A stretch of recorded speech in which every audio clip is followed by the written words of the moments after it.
స్నేహితులారా, ఈ సమయమును బట్టి దేవునికి వందనాలు తెలియజేస్తూ ఉన్నాను. ప్రేమపూర్వకంగా మిమ్మల్ని అందరినీ వాక్య ధ్యానంలోనికి ఆహ్వానిస్తూ ఉన్నాను. ఎత్తుకొనుచు అనే ఆలోచనను మీతో కూడా పంచుకోవడానికి ఇష్టపడుతూ ఉన్నాను.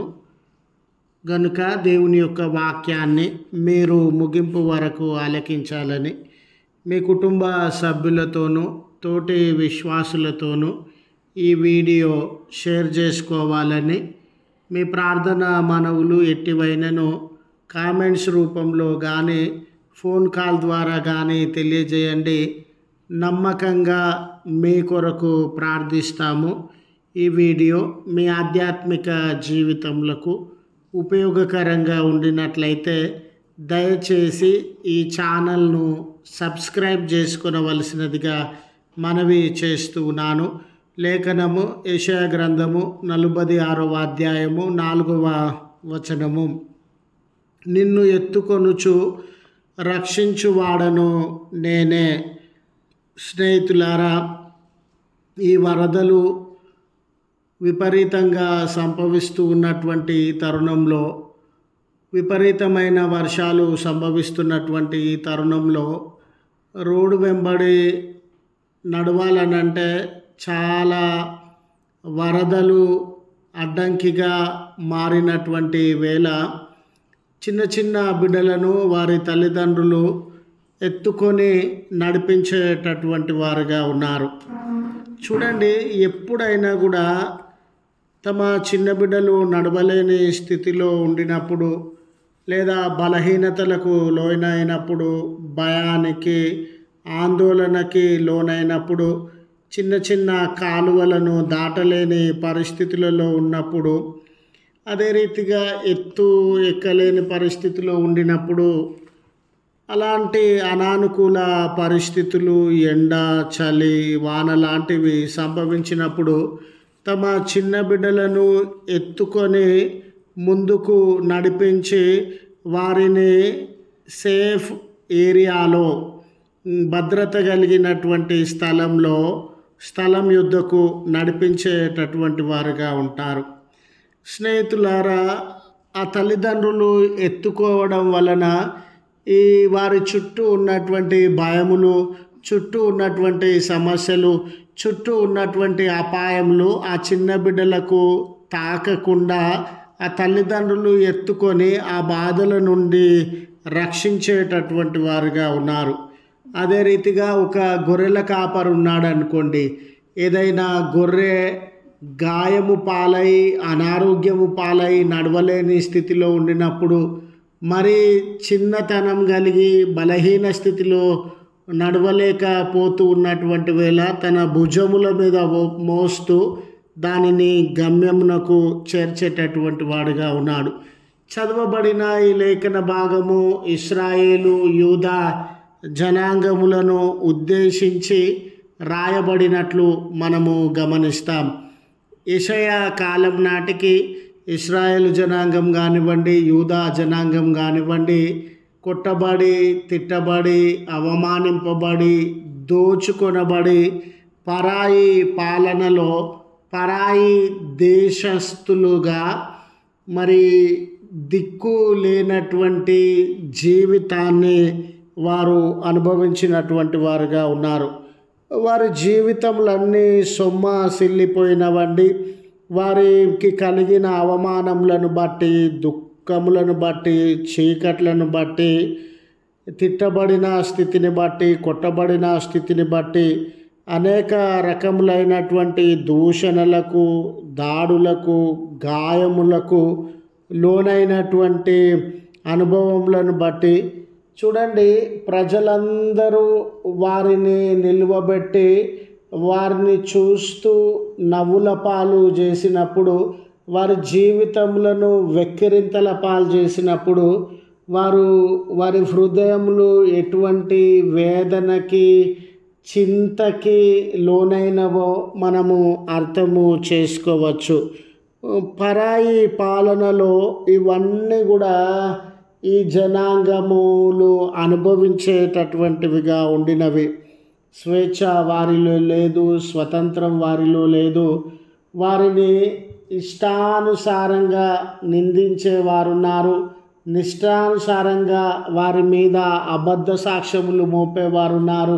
ఇష్టానుసారంగా తమ నోటికి వచ్చిన రీతిగా వారిని మాటలు అనేటటువంటి వారు ఉన్నారు.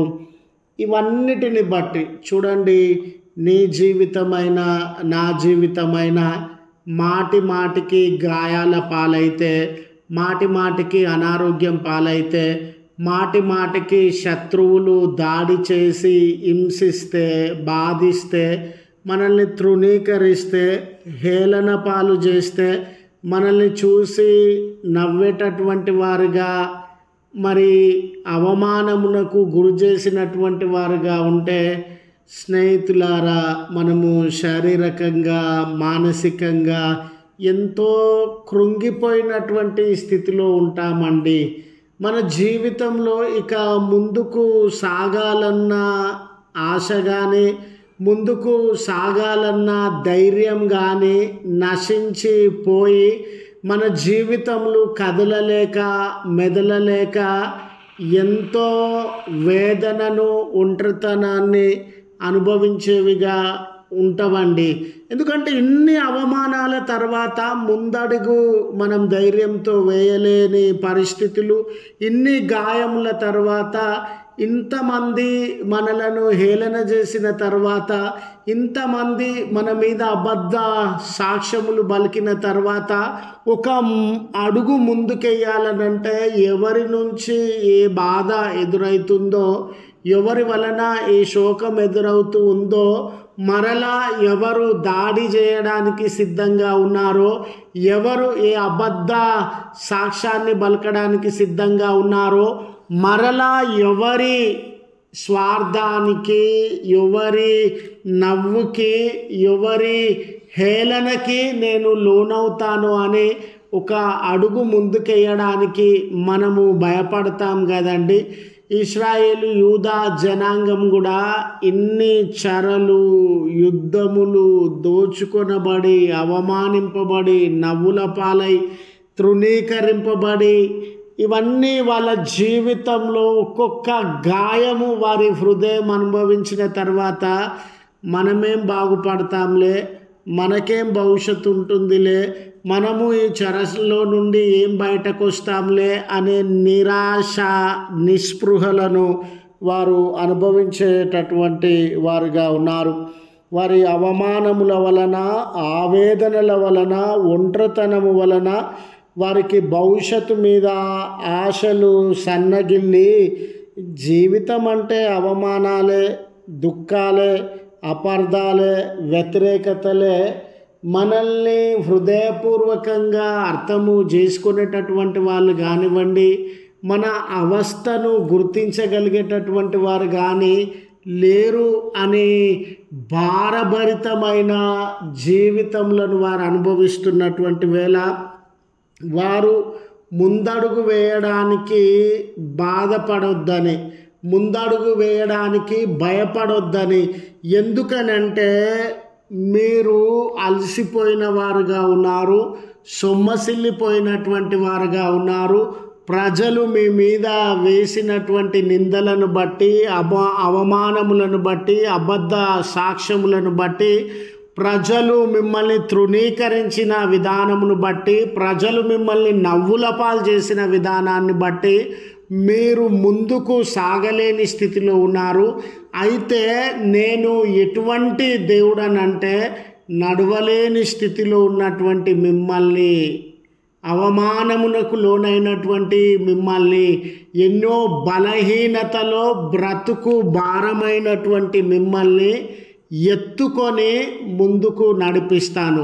అంటే మీకు మీరు నడవలేని స్థితిలో ఉన్నారు కదా, నా హస్తములలో మిమ్మల్ని ఎత్తుకొని మిమ్మల్ని భవిష్యత్తులోనికి నడిపిస్తాను, విజయంలోనికి నడిపిస్తాను, మిమ్మల్ని శాంతి, సమాధానము, విడుదలలోనికి నడిపిస్తానని దేవుడు ఈ వాగ్దానాన్ని ప్రజలకు తెలియజేస్తున్నాడు.